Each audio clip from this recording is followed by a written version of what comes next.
Welcome back to Generals and Napoleon, episode 76, The Trials of Marshal Ney. Before we begin, I'd like to remind all of our wonderful listeners around the world that if they'd like to support our podcast, please go to patreon.com/Generals and Napoleon. If you'd like to support our podcast in other ways, please go to YouTube, find our podcast, and hit the subscribe button. Now, on with the show.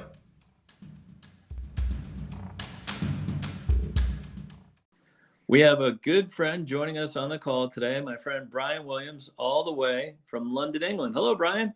Hello. Brian has written a book on the good Marshal Ney, which is, any of my listeners will tell you, is my favorite marshal. And yeah, Brian, how did you get interested in the good marshal? Well, ever since childhood. I'm the son of a history teacher. And my father basically gave me a kind of pop history of Napoleon, and he mentioned Marshal Ney, bravest of the brave, and how he met his end at a firing squad of French soldiers.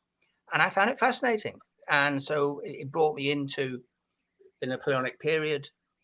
And I was fascinated by this man of kind of unbelievable bravery. Yeah. And how he met his end. You know, it is the tragedy of it all. You know, This is the man who spent 20 years of his life, leading on the front line of battle. He is, one of, leaving aside Napoleon, in the whole pantheon of Napoleonic characters, he is supreme. He's amongst the marshals. He has for a host of reasons. I think it's because he has a panache. He has obviously the bravery, and you have to ask yourself how exactly he survived. So let's start with a brief history of the good marshal.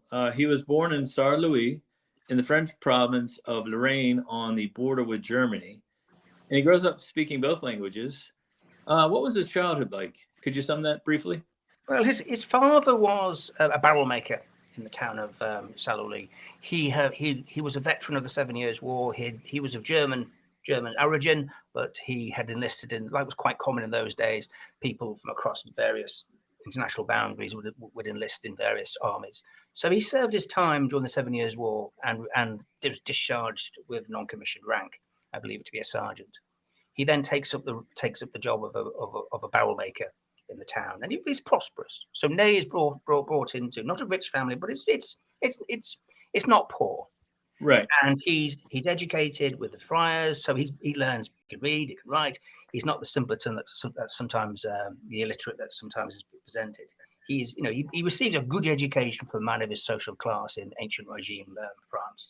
Right. And the father basically wants Ney to have a career either in the law or in the civil service. Mm-hmm. Now, there's a problem. All Ney's boyhood, Father Ney has been basically telling him stories of campaigning against Frederick the Great, and stories of his time in the French army. Right. And Ney, and also a kind of a sense of French patriotism. In Lorraine itself, as quite common in the 18th century, the borders changed. 1 minute is in France, and the other time it's back within the Holy Roman Empire. But by the time of Ney's birth, it is now part of France. It's annexed, it's part of France. And Saarlouis is a garrison town.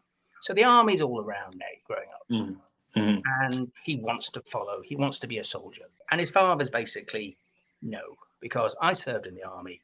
Yes, glory, all that. However, in terms of career, your opportunities for advancement are strictly limited. You will retire as a sergeant, as I did. Right. You're not going to go any further. Right. I mean, glory is not for common men, sort of thing. Right. So Ney is discouraged from enlisting, and Michel Ney is discovered from enlisting, and he becomes originally he works as a clerk in the office of the royal attorney in Saarlouis, and then he basically says to his father, "I'm finding this very boring. Can you find something else?" He then, for his father, gets a job in the local mines as an overseer, and then later on in a local ironworks. But that part of France, is one of the most heavily militarized parts of France. The army's everywhere because that's what the French army is traditionally concentrated on. So all the time, he will see soldiers on the roads, he will see soldiers, and he will see recruiting parties and things like that. So finally, one day in 1787, 87. Yeah. 1787, he turns up, he leaves his place of employment, turns up home and says, I'm joining the army. Mm-hmm. Which leads to a kind of scene with his father and his mum, his mother, who's very upset. This idea he's throwing away his life to follow this dream of martial glory, and he then leaves the house, slams the door, and basically walks all the way to Metz, which at the time can be described, in American terms, it would be the Fort Bragg of France, or in Right. the country, the Aldershot. It's basically the key military base of France, Metz. Mm-hmm. He enlists in the cavalry, and I'm assuming, no, I think he's very much taken with the cavalry. They're the most training and the most glorious of soldiers at the time. Okay, so the main focus of our podcast tonight is the trials in plural of Marshal Ney, and I can think of, other than Napoleon, I can't think of any other French officer who went through so much in this time period. So what I'm going to do now is I'm going to briefly ask Brian about each of these trials that I found, and just get Brian's feedback on them, because we really want to focus on the 100 days, right, Brian? But before we get there, we have to go through all these other trials. I would say his first major trial occurred in the 1797 Battle of Neuilly.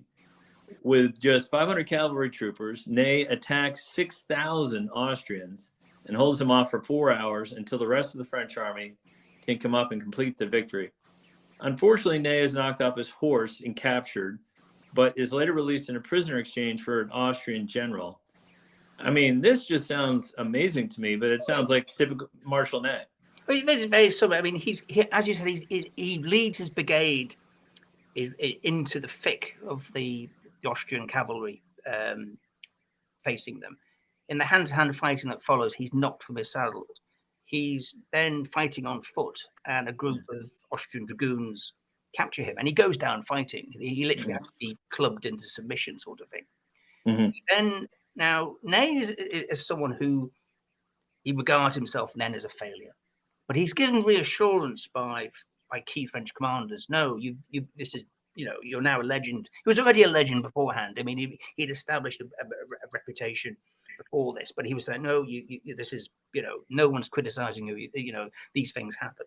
Right, and I also like that even though he's a general at this time, the guy is still as tough as nails, still has an iron constitution.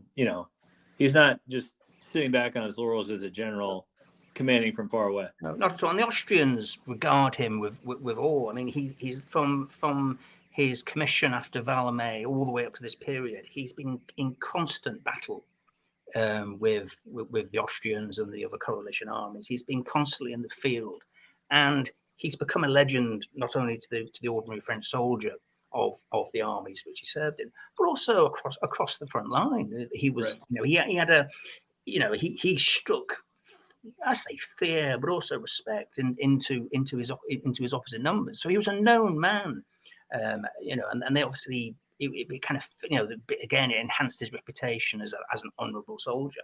Yeah, and I think that's something that maybe some people don't realize is during this time, especially in Europe, especially when Napoleon comes around, these marshals become legendary, like worldwide. Now, he's not a marshal yet, but he's still known, like you said, throughout enemy armies and across the continent at this time. Oh yeah, it's a small world. The soldiers fighting amongst the professional soldiers of the various armies, and right. Ney is seen. He's, as you said, he's constantly in the front line. He is on the front lines all the time. He's always leading from the front. So in the heat of in the thick of fighting, he was a figure.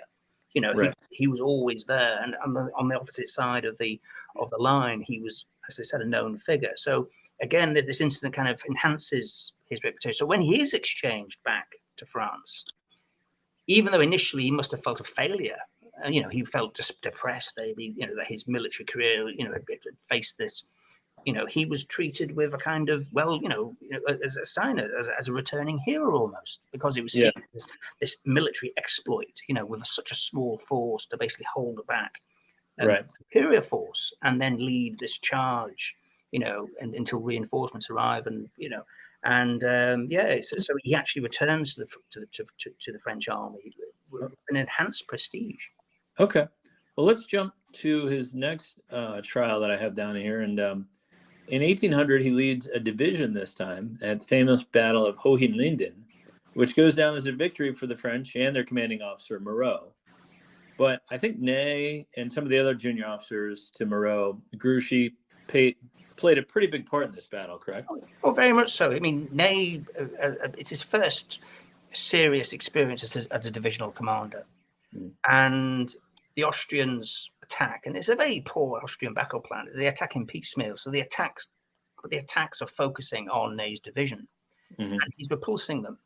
And Moreau comes to him and says, "Do you need reinforcements?" And the coolness Ney displays under fire is like, "No, I'm fine here. I'm just going to mount a counterattack, and Right. all the time he's holding he's pinning the Austrians in place, right, while Moreau has got this flanking movement going on. Robespierre is going around the flank of his division, and we have this moment where just at the moment when that flanking movement attacks the rear of the flank and rear of the Austrian army, Ney orders a bayonet charge, and Grouchy and other divisions follow through as well. So it rolls up the Austrian army almost like a carpet, right, and it is one of the most decisive French victories of the Revolutionary Wars. Yeah, I just pointed out because Moreau seems to get a lot of the credit, but I think there was other. The principal field commander is Ney. Ney is in his element. He's on the front line. He's cool. He's under fire, and he's inspiring his troops. He's joking with them. He's riding down the line. Everything's like he's in control of the situation. No matter what the Austrians are doing, he's holding them back. He's launching his counterattacks. He's keeping his division intact, and he waits until he senses the battlefield. And at the right time, at the right moment, he launches his attack, and wins the battle. And then he receives a summons to attend Paris. And there's two things. One, he has a reputation which Napoleon wants. Because Napoleon and Ney have never encountered each other. Right. They've basically worked in different fields, different fronts of France's war. They know each other only by reputation. Ney had never had dealings with Napoleon, nor vice versa. So Napoleon's going entirely on what he's heard of Ney. So and Napoleon at that time he wants to remodel the French army. The French army's general officer corps. He's inherited a mass of generals, and he wants to sift through them. He's got generals who were formerly officers of the king. He's got generals who came up through the ranks of the Revolutionary Volunteers.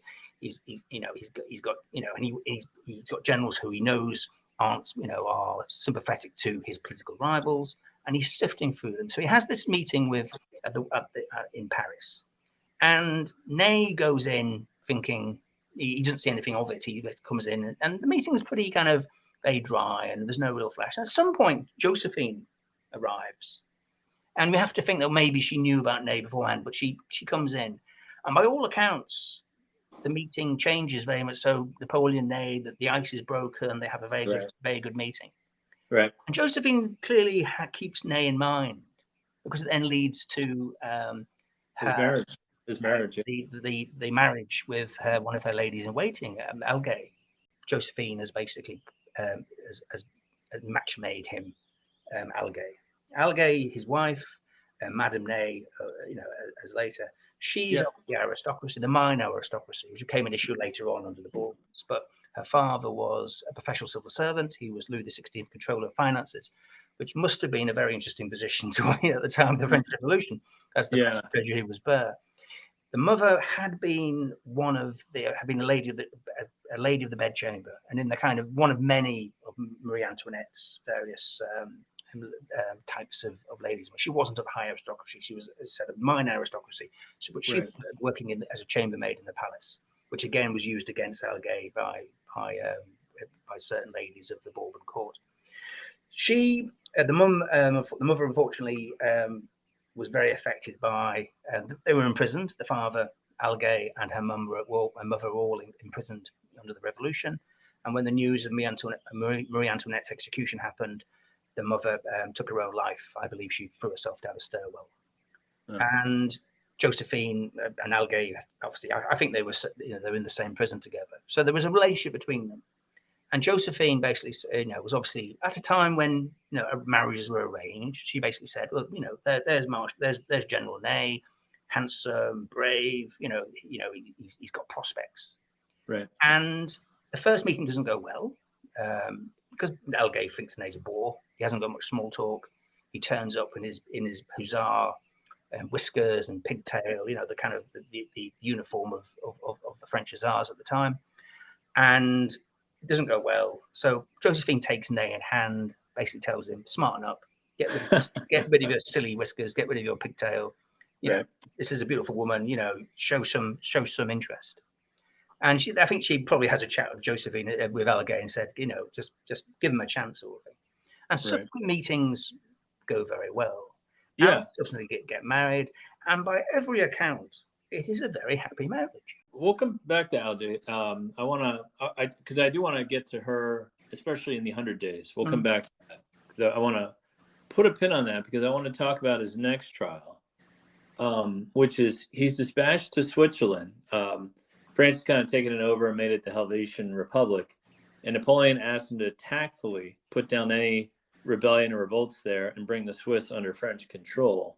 And I think this shows his diplomatic acumen, which he doesn't get enough credit for. No, he does it pretty well. He does it very well indeed. He's given a clear guidance from Talleyrand. Basically, they don't want a military confrontation in Switzerland. He's and I think the Swiss warm to Ney. So when they avoid conflict. He brings in the dissident elements in Switzerland, and is able to convince them of Napoleon's benign intent towards Switzerland, and it is seen as a roaring success. Yeah, and any rattling the sabers done in a very kind of veiled way, and the Swiss warm to Ney. Yeah, I just wanted to touch on that because we're going to talk about a lot about his battles, but he did have he spoke German. He, as you said, he could read and write. He was a smart man, and I think he gets kind of painted with a brush that he was just kind of a. He's always been regarded as unintelligent. Right. You constantly see references to him being an unthinking man of action. He's very much kind of man of limited intelligence. And there's literally no evidence of that at all. He wasn't an intellectual. He was, and he wasn't classically educated either. But he certainly wasn't the kind of simpleton which is sometimes has been depicted by over the years. And he did have a brain. He did have a think, but he obviously had his own mindset. He was a soldier first and foremost.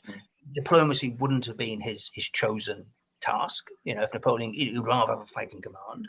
But when given this mission, and it was given kind of clear parameters how to perform it beforehand, he did it superbly.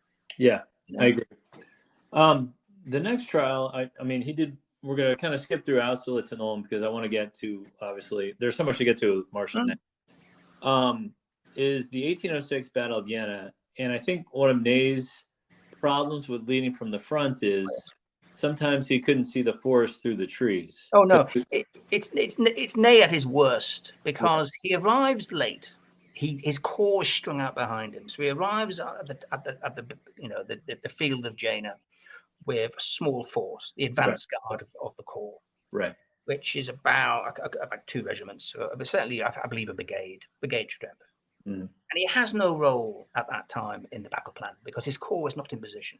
And he's frustrated, and the blood goes to his head, and he leads his advance guard forward without any orders into the battle.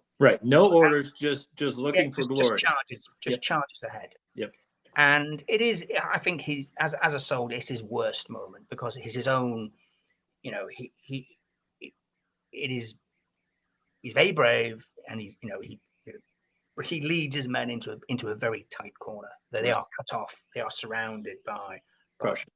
by the Prussians, and he forms a square and he holds them back. And if the other marshals hadn't come to his assistance, he would have been overrun and defeated.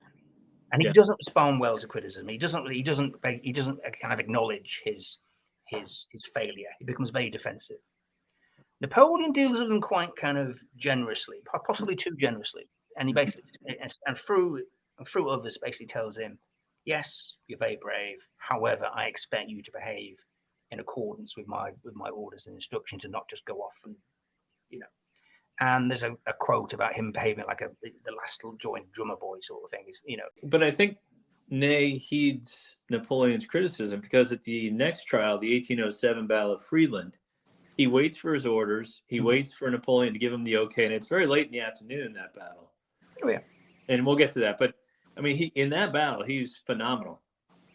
Oh yes, as famously Napoleon's observing him through a spyglass and says, "This man is a lion," because Ney's on his charger and his men he's basically just cool under fire, and he's leading the attack, and everything is perfectly aligned. So the corps which he's personally trained, and he's leading them forward, and he's showing no concern at all with the fire around him, sort of thing. And he's he's joking with his troops, he's inspiring all those little tricks of leadership.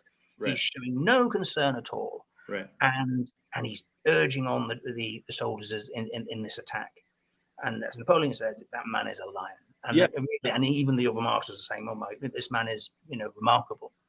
And I think as a corps commander in a Napoleonic campaign, it is probably his finest hour. Yeah, and it is the one where it's pivotal in Napoleon's victory. Yeah, they pushed the Russians basically into a river, and that's why Tsar Alexander agrees to the Treaty of Tilsit, is that devastating loss that he and Lannes and again Grouchy and Napoleon lay on the Russians right there. But that you're right, that's probably like his best battle loss. That might be one of his high points. His next trial, though, is in Spain. And I think this is very hard for him, because it's an unpopular war against guerrilla forces. He does okay, but his heart isn't into it, because there's no glory to be found in Spain, don't you think? No, I would agree entirely. I think he's not comfortable in Spain at all. Even during the original invasion with Napoleon, Napoleon's going on the basis of maps. Ney's finding that it's very hard going because the terrain is very, and he's taking time, and he's criticized. So immediately being criticized. Why are you taking it?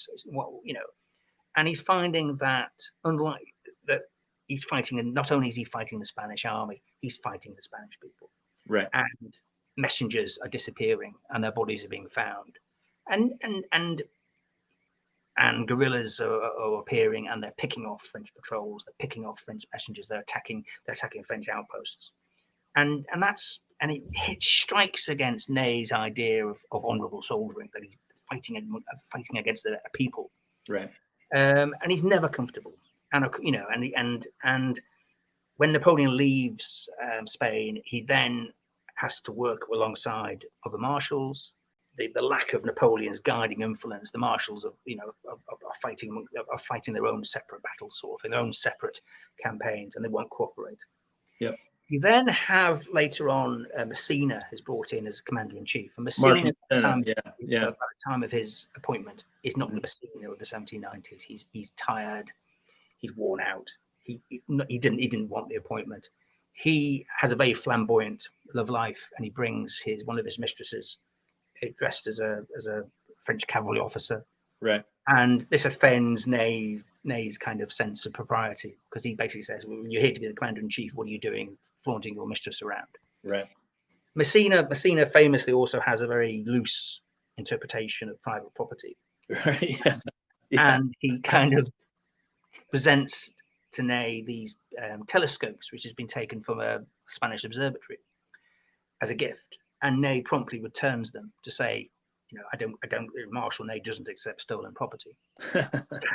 Yeah, it must be one thing that you have to serve under a man who's the same rank as you, but when that man is looting the country, not putting effort forth, it must have been very frustrating for Ney. Oh yeah, very much so. I mean, when but when Messina retreats and Ney takes over the rear guard, it is superb. His performance in the field, directly in contact with Wellington, right, is first class, and it shows you just he raises himself to the occasion. He puts aside his animosities, and the French infantry and the French soldiers, that they adore him for that, because he's constantly he's always doing personal reconnaissance.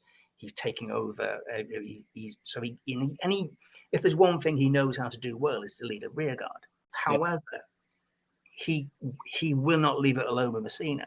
He's insubordinate to a degree which is, and Messina finally has enough of him and relieves him from his command. right. And 6th Corps is Ney's corps. It's the corps he's built since the camp at Boulogne. He's trained it. They know him. They love him. By all accounts, it's not a melodramatic. They revere him. Right.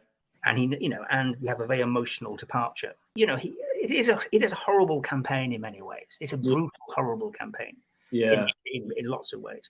And Ney's record in it isn't as bad as other marshals. There's one episode where he withdraws from Galicia, and he orders the countryside to be burned. So his line of retreat is burning villages, burning towns. Now there's no suggestion. There's never been that there was any killing of the populations. The populations were evacuated, but he's burning the villages and the towns behind him as he withdraws. In a record of him over 20 years of service, it really is the only episode when you can actually say to Ney that was poor showing. I think it is a blot on his record. Indeed. And a lot of these men had blots on their records, especially the marshals. But I think Ney had fewer than most. Well, let's talk about what is probably his second biggest trial of all time, and that would be the 1812 invasion of Russia. He performs well on the attack, going in Smolensk and Borodino, but he really makes his name in the retreat from Moscow. How would you like to summarize his rearguard actions, where he became, quote, the bravest of the brave? He takes over from Davout the role of guarding the rear of the Grand Army as it retreats, and there is a confusion. There is some sort of mix-up with orders. Right. So he's left behind, and he's surrounded or cut off by a superior Russian force. And he's basically summoned to surrender. And he says, no, marshals of France do not surrender. Mm-hmm. And he then attacks, and he leads a charge straight at the superior Russian force. Yeah, he was outnumbered like 8-1, right? Yeah, and he attacks again and again. Yeah. And he somehow, and he's not able to break through, but he then basically regroups and he goes around them, sort of thing. So he's then on the move, sort of thing, pursued by the Cossacks. And pretty quickly, concepts of regiments, battalions, companies have ceased to exist. It's basically a mass of men that he's able to form into a fighting force, and he's gathering stragglers to him. They try and cross a river, and the ice breaks famously, and we see Ney leading a human chain of men into the freezing water to drag out, personally to retrieve from the water to men. So he saves lives. Right. The wounded are left behind to the mercy of the Cossacks, and you can imagine what happened then. Yeah. And he then continues. So it is frankly, it is something out of Homer, isn't it? He basically just retreats, makes a stand, falls back, makes a stand, falls back, musket in hand, and his men are dying all around him. As I said. And Napoleon thinks he's done for, right? Like they all do. People cannot believe that he's still fighting, and he's fighting the elements. He's fighting the most terrible conditions at the same time, under constant attack from the Cossacks. Right. And by doing so, he's buying time. He's holding back the Cossack cavalry from attacking the main body. He's attracting all the attention of the Russian army, and when the rear guard dies around him, he gathers another one. And then is it Prince Eugene or someone there? He gets a messenger somehow to Napoleon that he's evaded the Russians and he's coming up. And famously, the army, the spirit of the army is lifted. The fact that the Ney is alive, and they meet. Eugene's able to. They're able to. To relieve him. Mm-hmm. So then we have the river crossing. I can't put it. Berezina. Yeah, Berezina. Yep. Now we have this famous where Oudinot is holding the rear guard. He's trying to hold back the Russians, and he's wounded. And Ney takes over command and holds back the Russians. Yeah. Now, was he told to, or did he just spontaneously? I personally, I don't think. I think he basically just rode over and took command. Yeah. And this is what, as Marshal Monty says later, he actually saves. He does. The fact that he's able to hold back with whatever forces he can gather, the Russian infantry, to allow as many people as possible. Because it isn't, as we know, it isn't just the soldiers; it's their camp followers as well across the bridges. Right. The fact that any do as many as they do is down to Ney. Yeah, it's just incredible. Next trial, Brian, Ney gets out of Russia, and there's the German campaign of 1813, and there's some good wins, Lutzen and Bautzen, but he suffers a defeat outside of Berlin against his former brother Marshal Bernadotte. This must have stung his pride a little bit, don't you think? He was. I mean, and again, it's Ney's failing as a general that he will go to his comfort zone, and Ney's comfort zone is leading from the front. Mm-hmm. So he's an army commander, and he's in the thick of the fighting, and he believes that there's a gap in his line. It's similar to Rosecrans at Chickamauga. He believes there's a line. There's a hole in his line, which isn't. So he orders to redeploy, and the staff at Oudinot point out that if you do that, we're going to open up a massive line, and the Bernadette, the Swedes and the Prussians are going to go straight through us. But Oudinot, who is unhappy with being relieved, to put, I think it's best. He is unhappy at being relieved by Ney, obeys the order. And it basically causes a massive gap.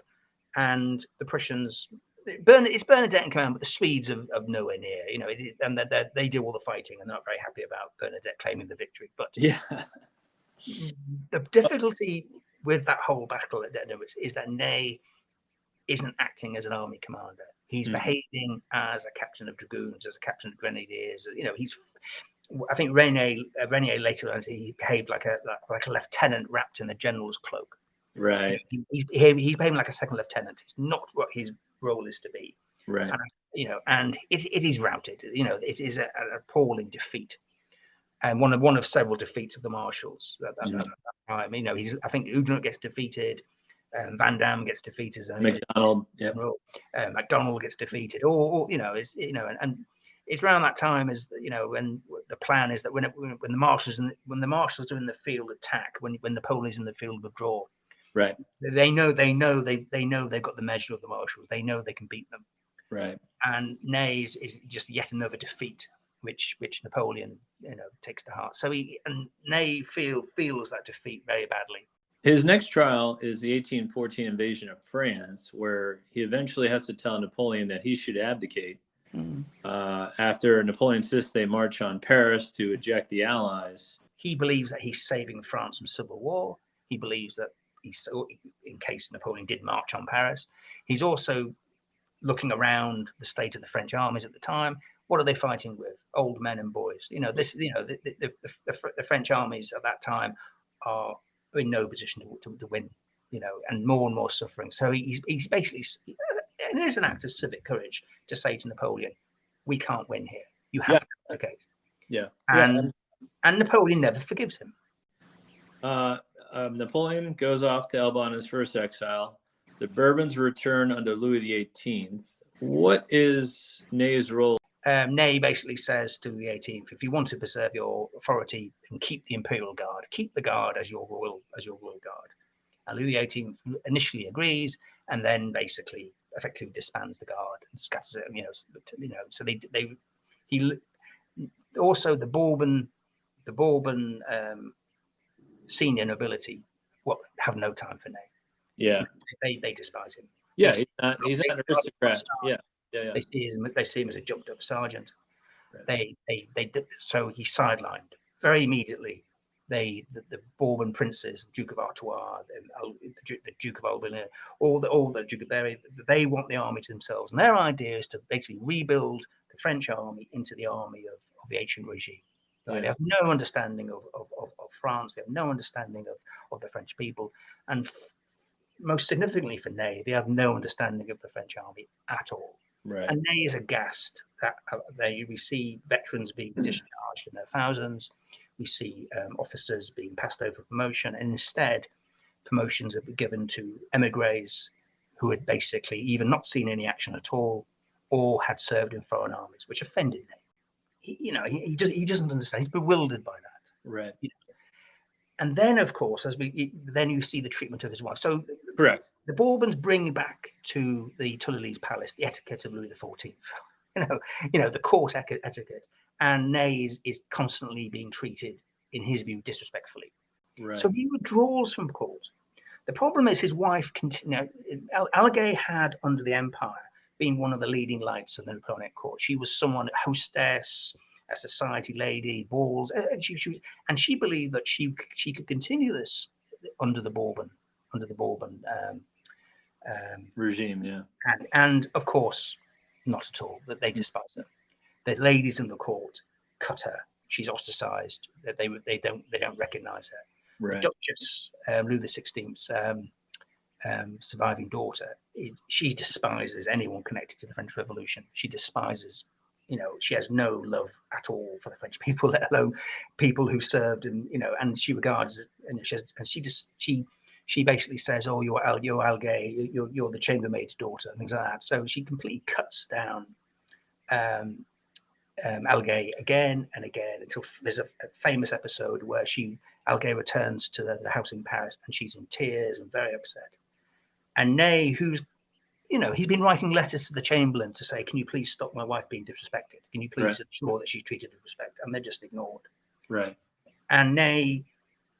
And Algay is sensitive, and I think it's connected to the fact that one of the reasons it's connected to the fact that she had been a prisoner under the revolution. So whatever happened in the prisons, there's a sensitivity to that. So she's put to bed, and Ney makes his way to the Tuileries Palace, and you have, it's like something out of you could write a film about this, couldn't you? You have this idea of the Swiss Guards presenting arms because he's Marshal Ney, and that's what you do.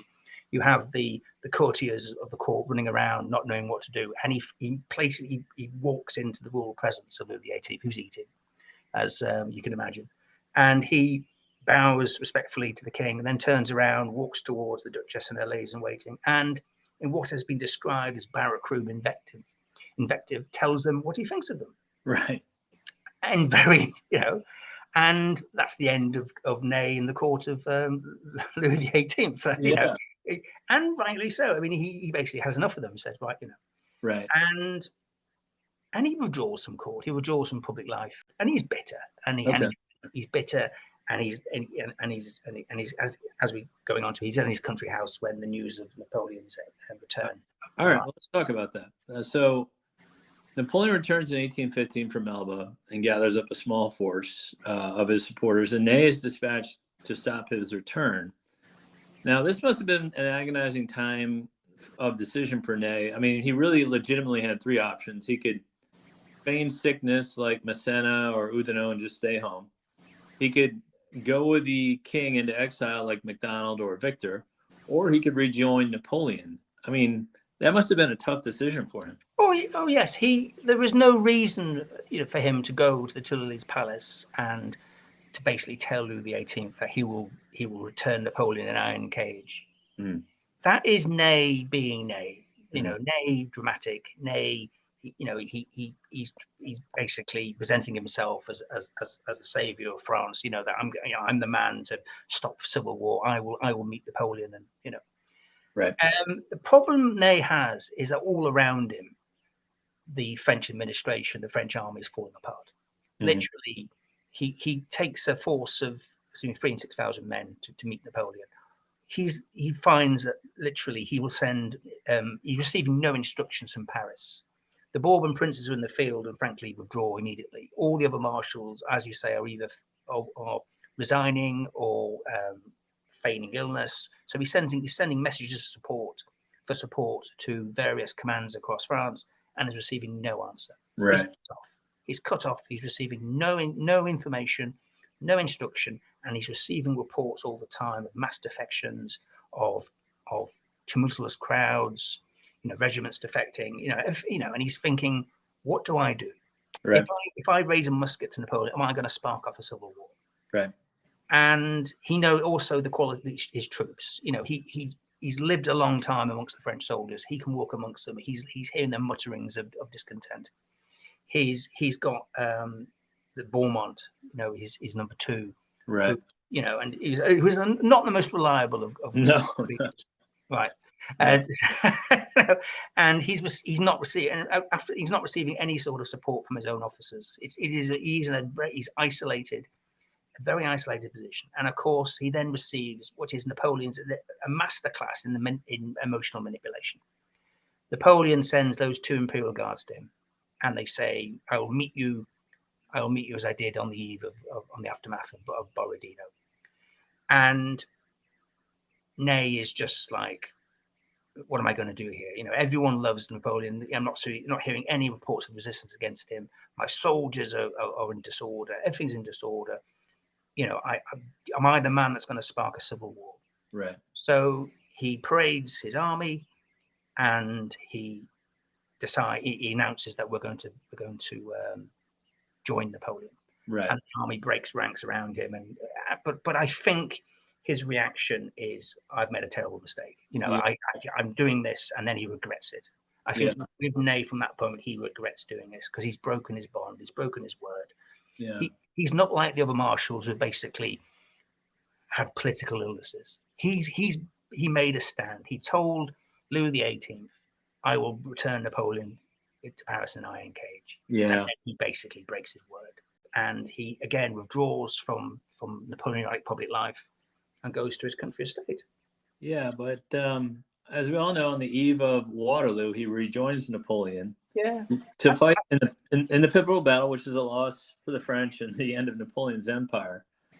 How do you think he performed in this epic? Well, I think that the problem we have is Napoleon, because he distrusts Ney. He doesn't want. If Napoleon had other options, he would not have summoned Ney to active duty.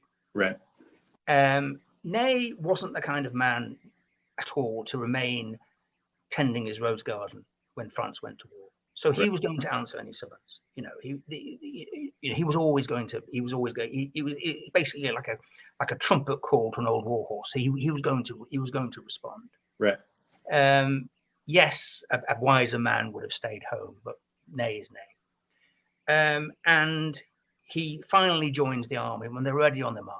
So it is a strange decision of Napoleon to appoint, to basically give Ney such a pivotal role, a pivotal command of an entire wing of his army at such a late day in the campaign. It shows you one of the examples of Napoleon not at his A game. Why would you do that? Well, yeah, and there's a saying, like, the worst time to take over command of your new army is the day before a battle. Oh yeah. Ney doesn't know who his regiments are. He doesn't know who his commanders are. He doesn't have grip, and that lack of grip manifests itself, I think, as the campaign goes on. You see, Quatre Bras, he doesn't know where his forces are. He's got forces strung out all over the place. He only has one part of his force, and Quatre Bras is where you see the impact of all this on Ney's temperament, because you see him raging in the battlefield. He's doing what Ney does. He's leading attacks. His horse is shot from under him, and then you see the confusion over de Lorien's corps, and he just rants and raves, and completely loses his temper, and behaves foolishly, because by ordering de Lorien to bring his corps back. De Lorien firstly shouldn't have obeyed that order. He was a corps commander. He should have had he should behave as one and act and use his own judgment. Right. But bringing the corps back at such a late stage in the march, it achieved nothing. And that was Ney, again, losing the wider picture. Yeah. For his own rage, for his temper. He did prevent the British from joining up with the Prussians. Oh, we did. He fights with the forces he has. he fights a very effective holding action, definitely. Agreed. Oh yeah, and the use of cavalry, because he uses whatever means he has, and Kellerman's cavalry charge was very effective at, just stabilizing the front, So in tactical terms, Ney does perform well. However, again, you see the flashes of temperament and temper, and this sense that this is a man under enormous pressure. And I think as the campaign continued, then you have Waterloo, and again it goes back to the idea of, you don't get any sense of Napoleon bringing Ney into his confidence. Bonapartists have always said that Ney ran amok, sort of thing. Well, what was Napoleon doing exactly? This is the cavalry, for example. We have this straight idea that Ney just leads a massive French cavalry without Napoleon knowing about it. Well, I don't think so. Then you have the idea of the second wave of French cavalry, which were basically the Imperial Guard cavalry, which would only have been committed under the instruction of, under the direct order of Napoleon. So clearly Napoleon, if the charge had worked, Napoleon would have claimed credit for it. Right. Fortunately, it didn't. And the French cavalry tradition, all those French cavalry commanders were quite happy to say, well, we failed because Ney was out of control, and it was all disjointed and the rest of it. Ney, I think if you break down his performance at Waterloo, the capture of La Salliante, it's he's brilliant. The combination of infantry and artillery, and he takes the farmhouse, and what would be divisional level? It is frankly superb. The attack, the leadership of the Imperial Guard attack. He's still on his feet, amazingly, after 10 cavalry charges and being shot off, 4 horses shot from under him. It is how he's still on his feet is a testament to his iron constitution. He's agreed. He's amazing. So he leads the guard in. Is he responsible for the? Well, I don't think the guard would have broken the Wellington's line anyway. I think it was a desperate last hope sort of thing. Yeah. And then you have the rout. The breaking up of the ground of the army. Right. Ney is desperately trying to rally. And he's not. I don't think he's trying to get himself killed. He's being Ney. He's doing what Ney does best, which is to rally faltering troops. So the army's in rout. Yeah. He then returns to Paris because he sees only chaos. Literally, the army's. He arrives back in Paris, and he's an absolute state. He's a physical wreck sort of thing. And you then have the moment where he, in the eyes of Napoleon, betrays him a second time, because he stands up in the Chamber of Peers, and just as Carnot is reading a report saying everything's fine, everything's regrouping, we've got lots of reserves, we've got lots of, and he stands up and says, rubbish, everything's, we haven't got this. The Allies are 3 days march outside Paris. We put to siege. We haven't got anything to stand against them. Everything's in disorder. Right. And the Bonapartists accuse him of treason. They regard him as betrayal, and it breaks up any last support Napoleon has to fight on. Yeah, well, let's jump into his final trial. He is accused of treason by the returning Bourbons. And it's a very complicated military tribunal first, and then a later trial of Ney in the legislature. Do you want to briefly touch on that? Yeah, the problem is, I think, for Ney, is that he doesn't have the best of relationships with his fellow marshals. Mm-hmm.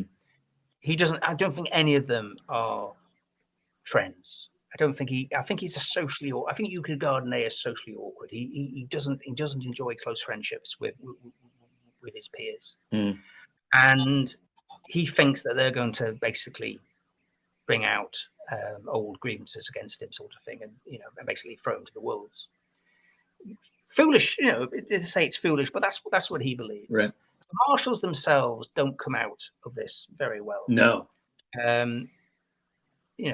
Davout basically is the best. I think, to be fair, Marshal Moncey's wonderful letter to Louis XVIII in its original form. There were other versions circulating around Paris, but the original letter is a very moving thing indeed. It is. He says that he's a brave man and he's saved so many French lives. You can't do this, and I'll happily take whatever punishment you give me, but all save honor is lost. And Louis XVIII rewards Moncey for that letter by breaking him, by busting him from the marshalate and imprisoning him. which was, obviously, I think from the pressure of the Bourbon ultras, but also sends a message to the Marshal to say, we expect you to, we will not tolerate any public support for Ney. Right. So a court martial is formed, and Davout says not even Marmont will pass me, which is, Right. We find that out. Yeah. Yeah, exactly. And it becomes even sadder when you read about Marmont's the way he misleads Alguet, that he will speak up for Ney at the final hour. It is you can understand why the Paris mob wanted to lynch him in 1830. You really can. You really can. And here's what I think. I think, like he said at his execution, I fought 100 battles for France and none against her. So I think in his mind, he's not a political animal. He doesn't know how that works. He just probably thought, there's no way they're going to convict me for any wrongdoing. And he was way off. No, it was. I mean, he failed to understand that the Bourbon. I said the Bourbon ultras wanted his head. Basically, it was a judicial murder. They wanted him dead, and the gathering of and I think a lot of the marshals had pressure on him and pressure put on them. Kellerman, for example, the elder, his son was a wanted man. The others, I think some of them were always Bourbon, Petier, people like that, were always after him. So there was a complete lack of. There weren't a band of brothers, Napoleon's marshals. Right. And I think Ney's trial kind of sums it up really. The defense lawyer tries a desperate thing of, he knows the way it's going. He can see the way that the court is being loaded against him. Bourmont lies. Bourmont, his number 2 at the time of the defection, he basically presents a false account of what happened. Right. Ney stands up and goes, "What are you doing? You're a liar," basically. Right. And and says, this is so obvious. I know what's going to happen now, but you're a liar. Yeah. Who, to his eternal credit, and he's told not to do it. He's basically said, if you give evidence on behalf of Ney, it's over for you. And Davout, being Davout, turns up and basically says, the treaty I negotiated with the Allies gave pardon. This, everyone, this was not meant to happen. Marshal Ney or nobody else was covered by the provisions of the Treaty of Paris. This should not have happened. Right. And the minute he leaves court, he's basically removed from the ranks of the marshalate. His estates are confiscated. He reduced, in status and rank. Yeah, he's destitute. And the eternal credit, he frankly doesn't care about that. He says, well, for a man he didn't actually like. I mean, they weren't friends. Yeah. But they weren't friends. Ney had spoken scathingly of him in Russia. He felt he hadn't supported him during the rearguard action. Right. But Davout did have a sense of honor, and he basically felt, well, Ney would probably do it for me, so I'll do it for him, sort of thing. And finally, the defense lawyer tries a desperate gambit to say, actually, Charleroi now is German territory. It's Prussian territory. So Ney is a German or Prussian. He's not eligible to be under justice. And Ney stands up and says, "No, I'm a Frenchman. I'm born a Frenchman. I'll die a Frenchman." Right. And it brings the court uproar. But there is no doubt, if you read the accounts of the trial, that it was never going to go Ney's way. Oh yeah. That they wanted him dead. Yeah. And it was a judicial killing, which proved to be a disaster for the Bourbon. Louis XVIII famously said, "Oh God, why didn't he escape? Why didn't he leave Paris when he had time?" I think it's because Ney was in a very low state in terms of his spirits, and he also had nowhere to go. I think Ney really had reached the end of his tether. Right. And for him, it was a last stand. He was either going to be acquitted or he was not. And because he had nowhere to go. The idea of him becoming an exile in America is just it's a complete ahistorical. It's completely contrary to what Ney was. This foolish idea, and also the idea of Wellington somehow had some sort of sentimental desire to save Ney. No, Wellington would never lifted a finger for Ney. He's despised by the Bourbons, who want him dead, But many Bonapartists they regarded him as Napoleon's betrayer, as the man who lost Waterloo. He doesn't have any friends at all. He's he's only after he was shot. I think the moment he was shot, he became obviously he had a massive impact on it was, as I said, it was a disaster for the Bourbons. Louis XVIII, I think, realized the impact it would have. You don't shoot the bravest man in France, and expect your regime to be respected. Marshal Ney is condemned to death by firing squad. He's killed in December 1815. What do you think his legacy is, looking back on it now? I think in terms of military history, Ney is regarded as one of the great battlefield commanders, one of the great leaders of men in battle. I think if you look for all history, he is one of those leaders that has the inspirational leader of men in battle. Mm-hmm. If he's the man you want to, if you want to take a hill, you use Ney. If you want to hold a hill, you use Ney. If you want a desperate rearguard action, you use Ney. If you want to hold men together in the most impossible of odds, you want your Marshal Ney. Yeah, I agree. He is that sort of man. I think yes, he was a corps commander, but I think he was most comfortable at the divisional level. A command of 10,000 men. I think Napoleon has got he would always go down to his comfort zone, which was frontline leadership. Mm-hmm. So, and I think most of his worst mistakes all of his errors as a commander were due to him forgetting his role. He would go down to the level he was most comfortable at, which is the tactical fighting role, the frontline combat officer. Right. So his legacy, it's not a bad legacy at all. In terms of, I think I was certainly one of the great leaders of troops in history. I agree, and that would be very much my view of him. And I think he's a personification of every private has a marshal's baton in his kit bag. Yeah. I think he would always, if he'd lived his life, if he died in his bed, I think he would have had like all the marshals a footnote in history. But the way he died, the bravery, there's some unbelievable bravery of him. Yeah. And how he faced death. Yeah. And how and there is no other word but tragedy. The killing of Ney is a tragedy for France. It should not have happened. It was malicious. It was vindictive, and it didn't benefit the Bourbons at all. It was an absolute disaster for them. And I think when some of the memoirs came out, especially about Russia, I think a lot of people in France didn't realize all that he had done there. Oh no, there's a famous story, is there not, of the Duchess who, crying, found weeping in the Tuileries Palace because she's reading an account of Ney in Russia, and she tells her lady, if only we had known that we would have saved him, we wouldn't have allowed him to be executed. Right. And it divides France. This is one of the reasons why Napoleon III, Louis the Philippe, who was very sympathetic to Ney, and then later Napoleon III, were quite cautious rehabilitating Ney, because so many of the aristocracy of France were implicated in voting for his death. Yeah. It was an embarrassment. But it's a wonderful sculpture in France, the statue that was unveiled. Yeah. Very interesting. It sums up Ney very well, I think. Yeah. Well, Brian, that was some episode. Thank you so much for that. I hope I didn't ramble too much. No. I thought it was fantastic. I appreciate you being on the show. One more call out on your Twitter page, because you have some good content up there.